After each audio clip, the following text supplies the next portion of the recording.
y aquí continuamos con todas las noticias económicas.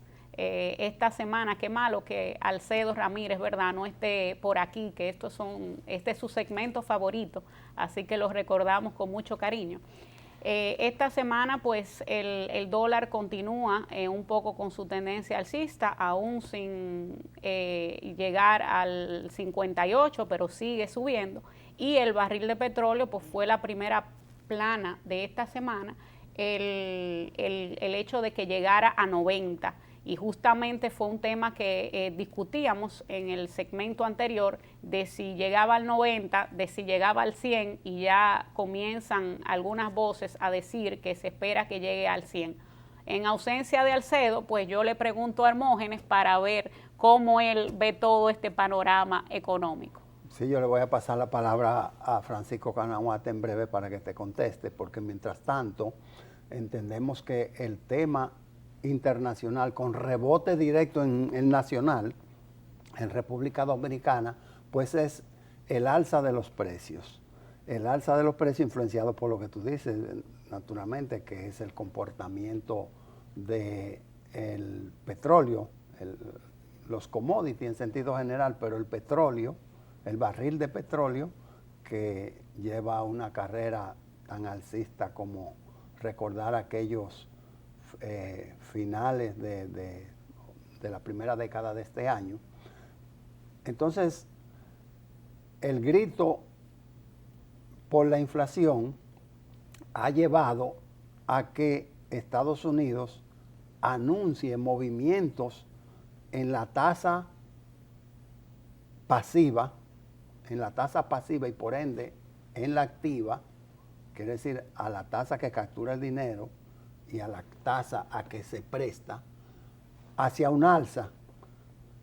¿Cuál es el impacto de esto? Bueno, se va a represar más el dinero, se van a limitar más los préstamos, los financiamientos, y por ende debe venir un ralentizamiento de la economía, debe ponerse lenta la economía, porque habría menos demanda, y al haber menos demanda, la tendencia de los precios sería, si no a bajar, a estabilizarse, a quedarse en los índices donde lo encontraron las medidas, Francisco. Tú has traído el tema que está pautado para marzo en los Estados Unidos, y hay también amenaza bélica en otra parte del mundo. Quiere decir que se está poniendo convulsa la situación entre economía y política. Pero hay un factor dentro del conjunto, que es la tasa de interés. Y la tasa de interés, tú hablas de la tasa activa y la tasa pasiva, es decir, derivada del incremento en la tasa de política que traza el Banco Central, la Reserva Federal en este caso. Y yo quiero hacer un paréntesis, digamos, para el público que nos sigue, que no necesariamente es especialista en la materia, pero que recibe el impacto de manera directa o indirecta del movimiento en la tasa de interés. Y me quiero referir concretamente a lo que ha pasado en periodo de estabilidad, que se han establecido financiamientos de largo plazo con dos modalidades, a tasa fija o a tasa variable. Si usted tiene su préstamo a tasa fija, esto que estamos hablando nosotros hoy no le va a afectar. Sin embargo, le va a afectar la rentabilidad al sistema bancario. Entonces, si usted tiene su préstamo a tasa variable, prepárese porque le van a reajustar su cuota en los próximos meses y será de un impacto mayor para compensar la especie de subsidio que daría el sector financiero a la tasa fija. Si usted compró un vehículo, le dieron varias opciones en una de las ferias de finales del año pasado, tasa fija por el periodo completo del financiamiento, usted no tiene problema, pero si usted lo tomó tasa fija durante un año y variable a partir de ahí, prepárese que la cuota de su carro va a subir. Y este es el llamado que quiero hacerle a los que no son especialistas en esta materia, pero que son los que reciben el impacto directo o de manera indirecta en sus propias finanzas familiares y personales. Sí, y sobre todo el impacto en el dólar. ¿Por qué? Porque en la medida que el crédito está restringido por el aumento en las tasas, pues la demanda de divisas sería menor y ahí estaría impactando el tema de Juanita Canaguate respecto al comportamiento del alza en la tasa cambiaria, que eso lo vemos en el segmento de contaduría y finanzas dentro de un ratito. Vamos a ver cómo ha ido la brecha.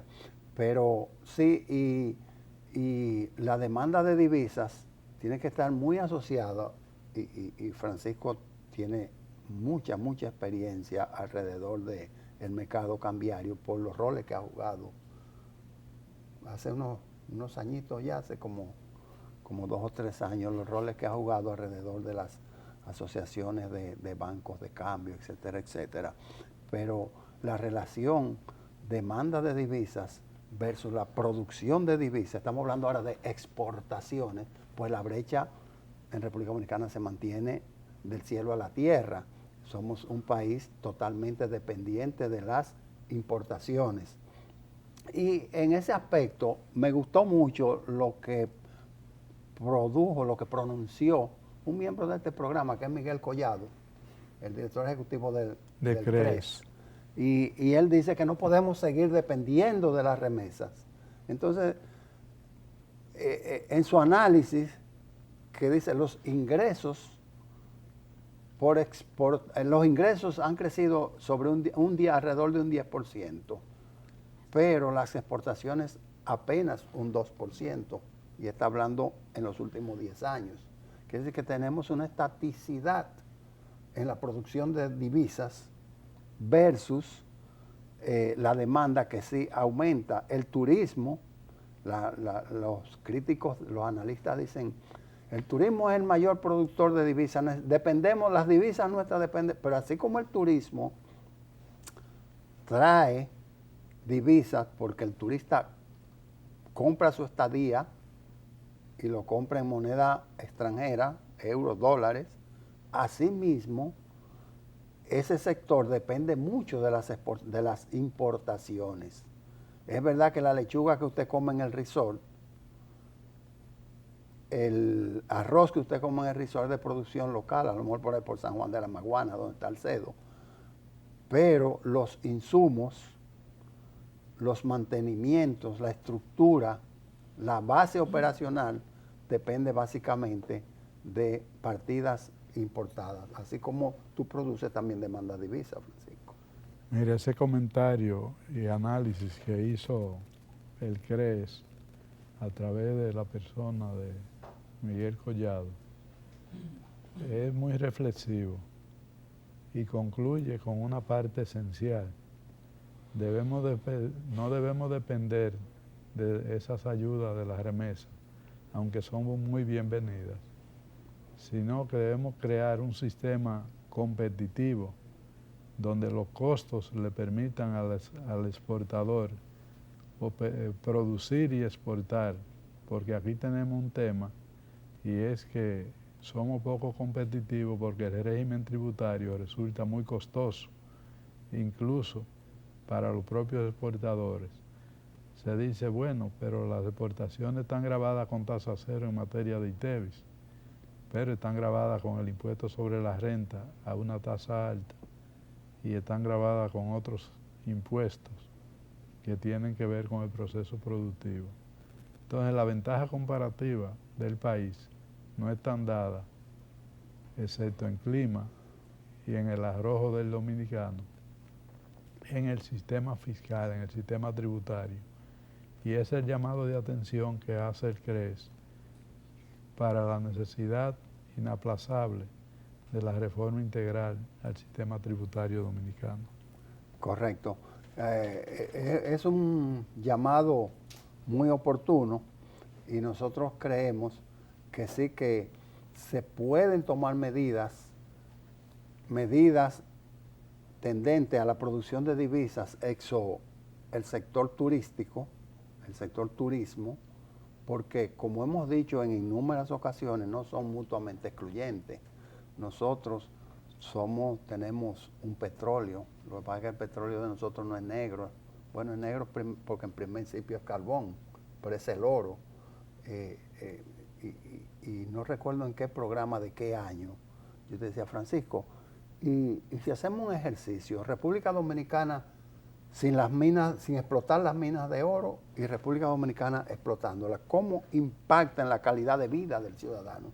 Y es que evocábamos a aquel Venezuela, productor de petróleo, cuarto del mundo, y donde, como dicen muchos, cuando iban a comprar un carro, decían, no, pero dame 2, para tener uno en reserva, porque era un país con un poder adquisitivo altísimo, producto de la explotación de sus reservas petroleras. Y del alza en el precio. Y del alza en el precio, correcto. Hemos silenciado a la doctora, eso es un pecado, silenciar a la doctora. Ella tiene unos fans que quieren siempre que le hagan un corto, que le enfoquen, aunque no esté hablando. Eso lo vamos a hacer al regreso de esta pausa, volvemos.